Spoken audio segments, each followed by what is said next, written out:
اب سیدنا عثمان رضی اللہ تعالیٰ عنہ کا زمانہ آ گیا. ان کے زمانے میں باہر سے خطوط آئے کہ قرآن پاک جو 7 لغتوں پر پڑھا جا رہا ہے یہ باعث فتنہ ہو رہا ہے.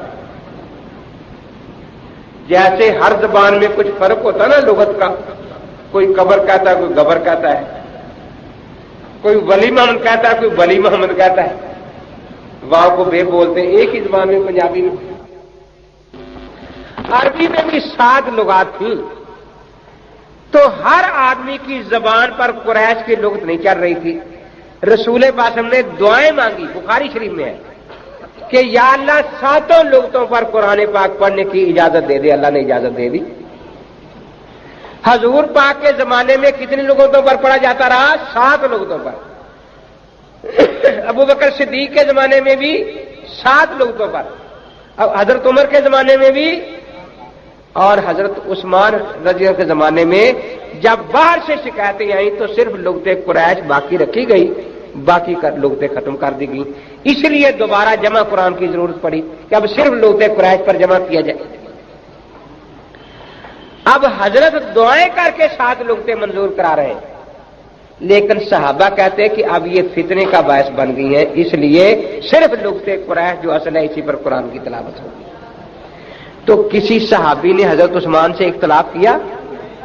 انہوں نے کوئی آیت حدیث پڑھی اس بارے میں؟ نہیں. تو سب نے حضرت عثمان کی تقلید کی. حضرت علی کرم اللہ تعالی وجہ کا زمانہ آ گیا. انہوں نے نحو کے قواعد وغیرہ لکھوائے تاکہ اعرابی غلطیاں نہ ہوں اور اعراب لگوا دیے جائے قرآن و حدیث کتاب قرآن پر. پہلے یہ نقطے اور زبر زیر وغیرہ نہیں تھے. تو جب یہ علم نحو مرتب ہونا شروع ہوا تو کسی صحابی نے انکار کیا؟ حضرت علی نے کوئی آیت یا حدیث سنائی؟ اب آپ جو رات دن قرآن پاک کی تلاوت کرتے ہیں، کیا آپ کو ہر زبر کی دلیل یاد ہے کہ یہاں زبر کیوں ہے، یہاں زیر کیوں ہے، یہاں پیش کیوں ہے؟ تو آپ کا کیا خیال ہے کہ یہ قرآن کی زبریں زیریں بغیر دلیل کے لگی ہوئی ہیں؟ نہیں، آپ کو پکا یقین ہے کہ ایک زبر بھی بغیر دلیل کے لگی ہوئی نہیں، ایک زیر بھی بغیر دلیل کے لگی ہوئی نہیں. لیکن ان کی دلیلیں علماء کو یاد ہے، عوام کو یاد. اب عوام کو قرآن پڑھنے کی اجازت ہے یا نہیں؟ اگر تقلید شرک ہے تو ہر زبر پر ایک شرک آ جائے گا کیونکہ آپ کو دلیل یاد نہیں.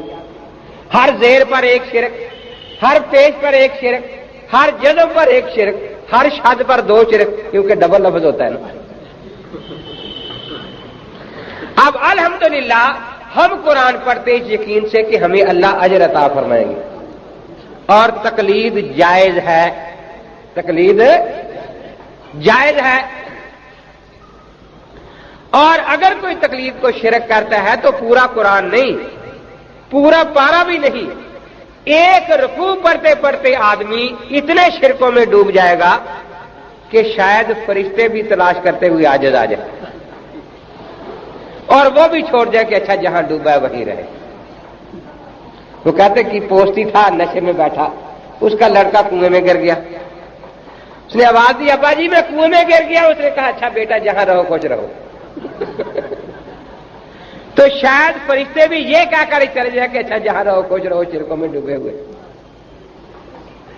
تو یہ قرآن پاک جو تراویح میں ختم ہوتا ہے، یہ قرآن پاک جو حضرت ابو بکر نے جمع کرایا، یہ قرآن جو لغت قریش پر خالص جمع کیا گیا، یہ قرآن پاک جس پر امت نے بعد میں اعراب اور نکات لگائے، یہ ان کا ہے جو تقلید کو جائز کہتے ہیں. جو تقلید کو شرک کہتے ہیں ان کو تو یہ قرآن پڑھنے کی بھی اجازت نہیں ہونی چاہیے کیونکہ مشرک ضرور بننا ہے.